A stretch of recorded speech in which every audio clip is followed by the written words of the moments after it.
ரஹ்மத்துல்லாஹி வபரகாத்துஹு.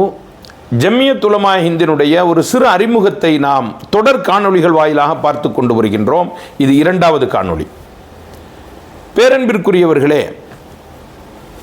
துருக்கியினுடைய ஹிலாஃபத் வீழ்ந்ததற்கு பிறகு எப்படியாவது இந்தியாவில் துருக்கியினுடைய ஹிலாஃபத்தை மீண்டும் கொண்டு வர வேண்டும் என்பதற்காக வேண்டி ஒரு மிக பெரும் இயக்கம் ஒன்று ஆரம்பிக்கப்பட்டது. அந்த இயக்கத்தினுடைய துருக்கி ஹிலாஃபத்திற்கு ஆதரவாகவும் மக்கள் கிளர்ந்தெழுந்தார்கள். இதே நேரத்தில் ஒரு சில உலமாக்கள் அம்ரித்சரில் 1919ஆம் ஆண்டு ஒன்று கூடுகின்றார்கள். ஒன்று கூடக்கூடிய அந்த இடத்தில் ஜம்மியத் உலமா ஹிந்த் என்ற ஒரு இயக்கத்தை நாம் ஆரம்பிப்போம்.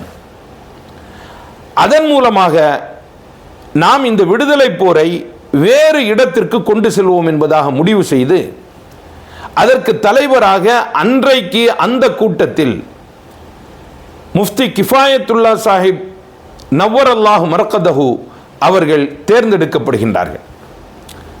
அதற்கு பிறகு இந்த பிரேரணை, இதில் வெளிப்பட்ட தீர்மானங்கள் ஒரு பெரிய அளவில் இந்தியாவில் சர்ச்சைக்குள்ளாகின்றது.